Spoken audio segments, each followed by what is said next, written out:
Bentornati sul canale dalla Fara e da Fuz. Oggi parliamo di ricostruzione storica e di quanta verità e menzogna ci sia al suo interno, attraverso un libro che in Italia non è disponibile, ma di cui l'Italia avrebbe tantissimo bisogno.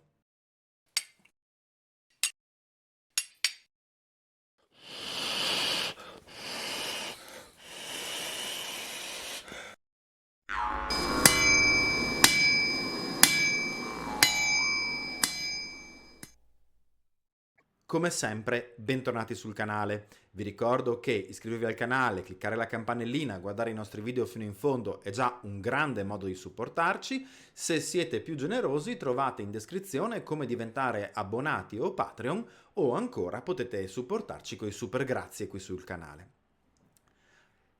Alcuni di voi ricorderanno bene che la Fara nasce e tuttora è principalmente un gruppo di ricostruzione storica che alcune volte sfocia nell'archeologia sperimentale e che utilizza sempre questi strumenti come mezzo per la divulgazione e la popolarizzazione della storia altomedievale.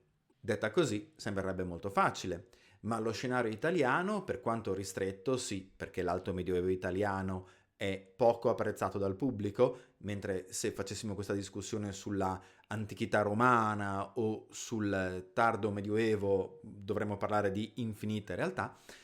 Ciononostante, anche nella piccola dimensione dell'alto medioevo italiano, cosa sia ricostruzione, cosa sia archeologia sperimentale, quanto di vero e quanto di falso ci siano in questi termini, non è così lineare nella sua definizione. A venirci in aiuto in questa definizione è un libro. Il tesoro di Grendel. Il tesoro di Grendel è un libro scritto e in realtà pubblicato da pochissimo, questa primavera, l'abbiamo ricevuto in sede penso intorno a marzo, da Stefan Nitzel. Devo ammettere che posso sempre rischiare con le pronunce, io sono noto per pronunciare in maniera sbagliata qualsiasi nome, anche quelli che conosco. Comunque, Stefan è professore all'Università di Malmo. L'abbiamo conosciuto nel 2018 quando abbiamo partecipato a una serie di lezioni presso l'Università di Malmo inerenti proprio il medievalismo, la ricostruzione storica e la divulgazione. Nello stesso contesto, poi, a due passi da Malmo, abbiamo partecipato agli eventi Wendel, quindi l'epoca pre-vichinga in Scandinavia, parzialmente coeva con quella longobarda in Italia, nel meraviglioso sito di Uppåkra.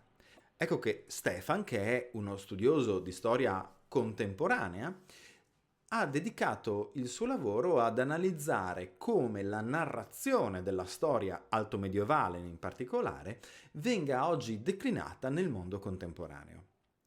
Ha partecipato all'evento a Uppåkra, era fra gli organizzatori delle lezioni a Malmo, dove tra l'altro sia io che Irene Barbina, la nostra vicepresidente, abbiamo ottenuto degli interventi, e poi successivamente si è dedicato anche all'intervista di alcuni gruppi che ricostruiscano materialmente l'alto medioevo, che noi definiremmo germanico, nel loro caso scandinavo. In particolare, intervistati all'interno del testo, troviamo la Fara per l'Italia, i Wulfednas per l'Inghilterra e i Saligastir per la Svezia. Accanto a questi poi vengono citati anche altri gruppi come i nostri carissimi amici gli Uttariar. Cos'è che rende questo libro così interessante? Beh, in primo luogo il fatto che in Italia non esiste una pubblicazione di questo tipo, cioè una pubblicazione che analizzi il valore della popolarizzazione della storia, soprattutto per l'Alto Medioevo, e provi a delinearne le caratteristiche. In secondo luogo, fatto interessante è che prenda spunto da un progetto che di storico ha solo la finzione. Sì, perché se guardiamo alla copertina del testo e anche al titolo, Il tesoro di Grendel, e a questo disegno di un ipotetico pressblack, ci rendiamo subito conto che siamo di fronte a una finzione storica. Sì, perché intorno al 2016-2018, all'interno di un più ampio progetto legato a alcuni fra i più bravi fabbri di ispirazione storica del mondo contemporaneo. Il progetto si chiama Arctic Fire.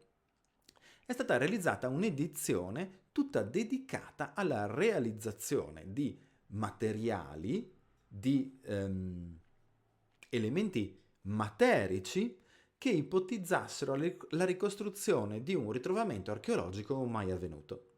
In particolare, il grandissimo Peter Johnson, di cui vi lascio in descrizione il canale, che non è aggiornato, ma vi basterà guardare alcuni dei suoi video per capire perché dovreste aggiornarvi sui suoi lavori. Ecco, ha delineato una storia di finzione, però storicamente ed archeologicamente valida. Ed è partito niente proprio di meno che dal Beowulf, di cui su questo canale abbiamo parlato infinite volte. Il poema nativo della letteratura anglosassone che unisce le isole britanniche alla penisola scandinava e alla Danimarca e che in maniera più indiretta funge anche da collegamento con il nostro amato mondo germanico continentale e, in quanto tale, anche longobardo. Ecco che in questa finzione Johnson ipotizza il ritrovamento fra XIX e XX secolo del tesoro di Grendel. Per chi non abbia familiarità con il Beowulf, Grendel è l'orco, forse il troll, che infesta il cervo, cioè la grande sala dell'idromele di re Hrothgar, in cui il nostro eroe Beowulf andrà proprio a scontrarsi, uccidendolo, poi sconfiggendo sua madre e poi terminando la sua vita in un altro modo, ma se siete interessati vi invito a controllare il nostro podcast dell'estate scorsa che trovate qui sul canale. Ora, ovviamente, Grendel è una figura leggendaria, un orco, un troll. L'autore cristiano di questa epopea pagana lo definisce uno dei figli di Caino. In ogni caso è impossibile quindi aspettarsi il ritrovamento del suo tesoro. Ma qui sta l'espediente narrativo. Questi fabbri specializzati nella ricostruzione di elementi storici o nella creazione di nuovi manufatti storicheggianti ipotizzano il ritrovamento del tesoro di Grendel, tanto da andare a delinearvi anche finti documenti, finti studiosi, il tutto intrecciato in maniera molto elegante con la reale storia del nord dell'Europa in quel periodo. Da qui deriva poi l'atto creativo vero e proprio, cioè la realizzazione di alcuni manufatti che debbano ricostruire quelli ritrovati ma danneggiati nell'ipotetico tesoro di Grendel. Ecco che da questo meraviglioso espediente narrativo, pretesto per una manifestazione di perizia tecnica e artigianale da parte di questi fabbri, Stefan, il professor Nitzel, parte proprio per un'analisi sul valore di cosa sia la ricostruzione storica, sui suoi termini e sui suoi paletti e su quale possa essere il suo contributo alla conoscenza della storia per la stragrande maggioranza della popolazione. Se siete su questo canale, se siete caduti in questo video, chiaramente siete interessati alla storia. Di conseguenza non vi sarà nuovo il concetto che al giorno d'oggi la storia raggiunge il grande pubblico non tanto attraverso la scuola, ma quanto più, o l'accademia, ma quanto più attraverso ad esempio la finzione, il cinema, le serie televisive, e che dall'altra parte molte persone facciano esperienza della storia attraverso i grandi festival medievali, le feste, i pali, spesso in una dimensione piuttosto approssimativa. Ecco che in questo testo, lasciando per un attimo da parte il progetto del tesoro di Grendel che poi viene descritto alla fine, Stefan prende in considerazione la bibliografia disponibile sul tema, la analizza, la discute, ne discute anche le fonti, discute anche del Beowulf come fonte narrativa, come fonte di ispirazione e poi soprattutto comincia a parlare del valore della ricostruzione. Sì, perché la ricostruzione è il termine che noi della Fara preferiamo utilizzare. Nel contesto italiano il termine più diffuso sarebbe rievocazione, ma rievocazione è un termine contenitore, ormai completamente vuoto di identità. Nella rievocazione rientrano quindi i corridori in spadrillas con tuniche di lino a coprirgli le pudenda, tanto i ricostruttori di pezzi museali uno a uno, quanto gli archeologi sperimentali. Vi rendete quindi conto che il concetto di rievocazione in Italia è più un peso che un aiuto. Preferiamo, noi della Fara, il concetto di ricostruzione per quello che facciamo noi, cioè ricostruire nel modo più vicino possibile, ma con piglio artigianale, i pezzi conservati nei musei, unendo i puntini dove i pezzi non ci diano delle fonti narrative e iconografiche e materiali precise, ma sempre con riferimento al mondo accademico. Lo step successivo sarebbe quello dell'archeologia sperimentale, in cui la Fara ogni tanto si avventura, ad esempio come nella ricostruzione delle capanne, dove quindi viene tutto ricostruito con strumenti a loro volta ricostruiti come quelli dell'epoca, e le osservazioni su queste ricostruzioni servono poi per confutare o confermare delle tesi basate sull'analisi dei dati archeologici.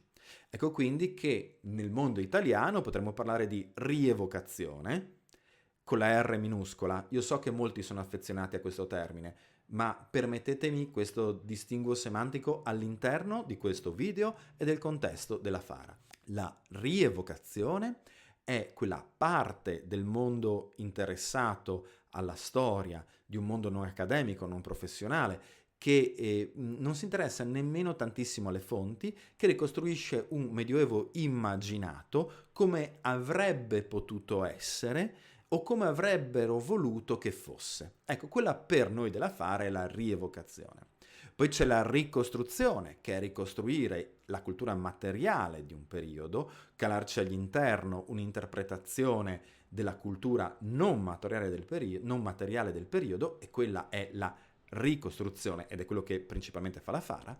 E poi c'è l'archeologia sperimentale, cioè tentare di riprodurre con le tecniche e gli strumenti dell'epoca gli elementi di cultura materiale dell'epoca, per provare quindi a confutare o a confermare eventuali tesi basate solo sul ritrovamento archeologico di pezzi e materiali ovviamente deperiti. Ecco quindi che in questo contesto, con altri termini, il nostro Stefan ci propone una suddivisione schematica qui in svedese, poi dopo vi mostrerò la versione tradotta. Sì, perché qual è il problema di questo libro? È che c'è solo in svedese. E voi mi direte, vabbè, grazie, allora chiudo il video. No, fermi. Il libro, per quanto pubblicato in maniera cartacea dall'Università di Malmo, è reperibile anche gratuitamente online, e vi ricordo che Google Translate è molto migliorato e potete caricare interi PDF se inferiori ai 10 mega. Io ho caricato tutto il PDF diviso in 3 parti, l'ho utilizzato Google Translate e mi sono appoggiato sul testo originale per avere un riferimento più preciso, ad esempio sulle note, ma la lettura è assolutamente agile e possibile.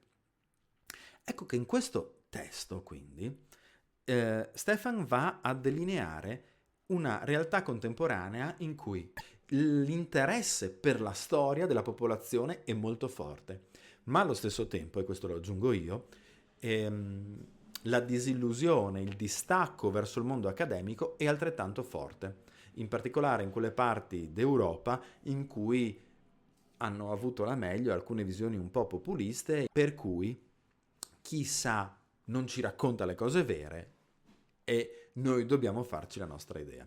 Ora, io ovviamente non supporto questa lettura, ma capisco perché in base a questa lettura telefilm, documentari TV approssimativi, fest di paese, improvvisati guru vengano ritenuti più attendibili, ad esempio, del mondo accademico, che spesso fa fatica a comunicare col mondo popolare.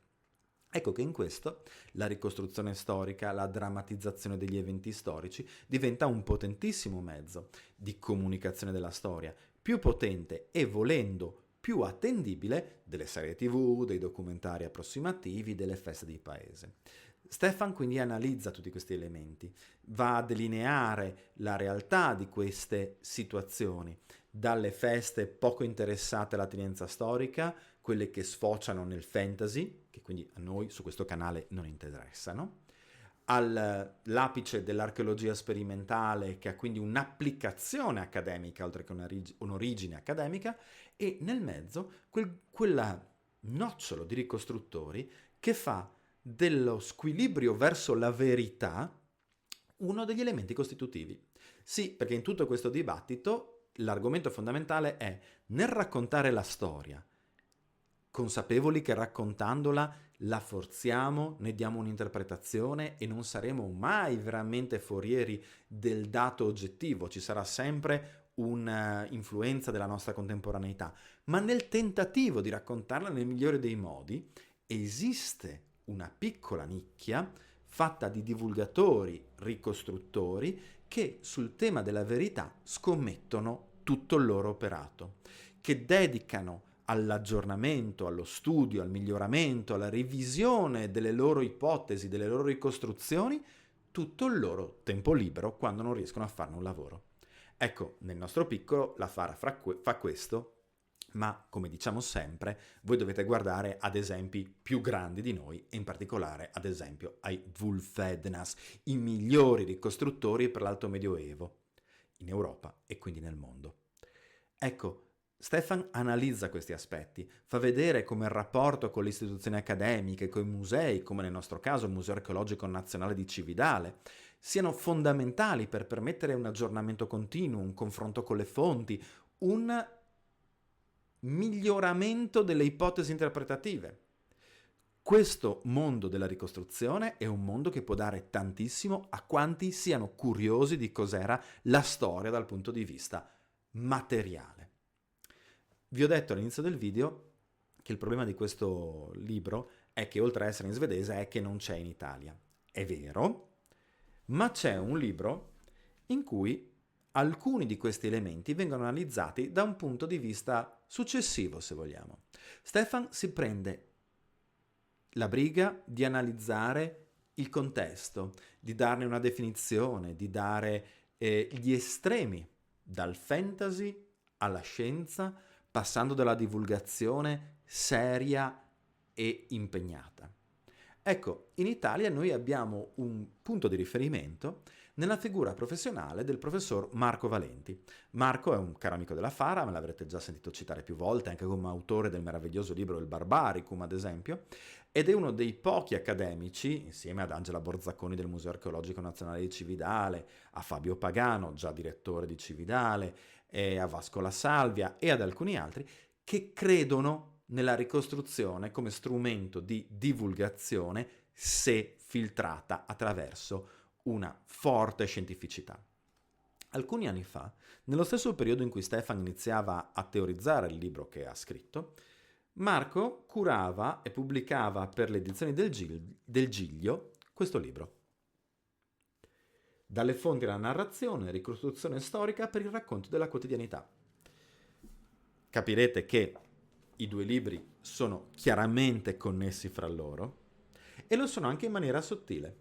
Sì, perché se questa è un'analisi generale sul tema, su da dove sia arrivato, a dove stia andando e quale sia la realtà, e questo sia invece un'analisi specifica della ricostruzione e un insieme di articoli fatti da ricostruttori, il fil rouge che li unisce è la presenza della Fara. Sì, perché come vi ho detto all'inizio, noi siamo presenti nel libro di Stefan insieme ad altri gruppi di ricostruzione.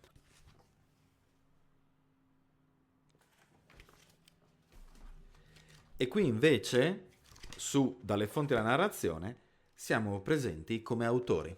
Sia io che la nostra vicepresidente abbiamo scritto 2 articoli, uno a testa, questo tomo. Ecco quindi che questi 2 libri insieme, per chi fosse interessato ad avvicinarsi oggi alla ricostruzione dell'Alto Medioevo italiano, sono ovviamente dal mio punto di vista fondamentali, e so che può sembrare partigianeria, essendo presente in entrambi i testi, ma lo dico perché credo veramente che questo sia il modo giusto di fare le cose, soprattutto in un'epoca in cui anche l'Alto Medioevo sta cominciando a vivere quello che è già successo per l'età del ferro celtica, per l'età romana, dal lato la politicizzazione e dall'altro, più sottile, più pericolosa e più diffusa, l'esaltazione emotiva.